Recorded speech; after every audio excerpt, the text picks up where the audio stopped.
మా ఇంట్లో మేము 14 మంది పిల్లలు పెంచాం. నాకు 14 మంది పిల్లలు, ఇద్దరు నాకు నా భార్యకు పుట్టిన వాళ్ళు. ఆ టోటల్గా అందరూ ఇంట్లోనే పెరిగారు. కొంతమందికి పెళ్ళిళ్ళు అయిపోయాయి, పిల్లలు కూడా పుట్టారు. ఇప్పుడు కొంతమంది కాలేజెస్లో ఉన్నారు, కొంతమంది ఇప్పటికీ నా ఇంట్లోనే ఉన్నారు మా పిల్లలు. వాళ్ళను మేము రోల్స్ పంచుకున్నాం. నా భార్య నేను ముందే మాట్లాడుకుని రోల్స్ పంచుకున్నాం. ఏంటంటే, నేను డిసిప్లిన్ చేయలేను, అది నా క్యారెక్టర్ కాదు, నా నేచర్ కాదు. డిసిప్లినింగ్ అనేది నా చేత కాదు, అది ఆమె చేస్తుంది. బెత్తం పట్టుకోవాలన్నా, వాళ్ళని ఇరగదీసేయాలన్నా ఆమె. నేను వాళ్ళకు బిస్కెట్ కొనిచ్చటమో చాక్లెట్ కొనిచ్చటమో ఇలాంటివి నా పని. ఇది ముందే మాట్లాడుకున్నాం. చదువు చెప్పాలి, ఆమె చెప్తుంది.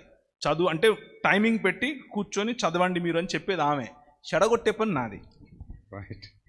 అంటే నేను వారానికి ఒకసారి 2 సార్లు ఇంటికి సాయంత్రం పూట వాళ్ళు ఉన్నప్పుడు వెళ్తాను. వెళ్ళినప్పుడు అందరూ వస్తారు, డాడీ అని దగ్గరకు వస్తారు. నేను డిసిప్లిన్ చేసి ఆమె డిసిప్లిన్ చేస్తే పిల్లలు ఏమవుతారు, రెబెలియస్ అయిపోతారు. సో మేము పంచుకున్నాం ముందే, మా రోల్స్ మేము పంచుకున్నాం, కూర్చుని మాట్లాడుకున్నాం. ఇది నువ్వు చేయి, ఇది నేను చేస్తా, ఇది నా స్ట్రెంగ్త్, ఇది నీ స్ట్రెంగ్త్. కుటుంబం కరెక్ట్గా సాగాలి అని అంటే బలాబలాలు తెలియాలి.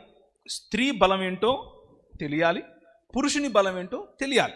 అందరి స్త్రీల బలం ఒకటే ఉండదు, అందరి పురుషుల బలం ఒకటే ఉండదు.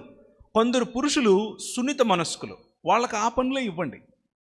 లేదు నువ్వు పురుషునివి కాబట్టి నువ్వు బలంగా ఉండాలి, నువ్వు గట్టిగా చేయలేడు ఆయనకి ఇవ్వద్దు అది. ఆయన సున్నిత మనస్కుడుగానే ఉండనివ్వండి.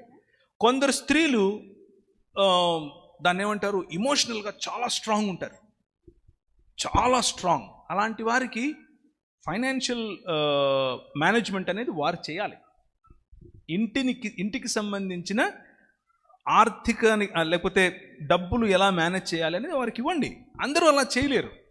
నా భార్యకు ₹1,00,000 ఇస్తే రెండో నిమిషంలో ₹1 కూడా ఉండదు. అది ఆమె స్ట్రెంగ్త్ ఆమెది. అంటే అంతా అట్లా ఇదిగో అని ఇచ్చేస్తుంది. నా స్ట్రెంగ్త్ ఏంటంటే, నేను పిచ్చినారుణ్ణి, నేను దాచిపెడతాను, అంటే ప్లానింగ్ చేస్తాను. ఎందుకు అని అంటే నాకు తలకాయలో 100 ఉన్నా కానీ అన్నిటికీ బడ్జెటింగ్ వేస్తాను. బడ్జెటింగ్ వేసి ముందే పెట్టుకుని అది దానికే వాడతాను. నా భార్య అలా కాదు. ఇది కూరగాయల కంటే ఆ కూరగాయల గ్యాస్కి కూడా ఇస్తుంది, అదే కూరగాయల డబ్బు పెట్రోల్కు ఇస్తుంది. నేను అలా కాదు, ఇది కూరగాయల కంటే కూరగాయలకే వాడతాను. ఇది నా స్ట్రెంగ్త్. నా భార్య నాకేం చెప్తుంది అంటే, నువ్వు ఇదే చెయ్యి,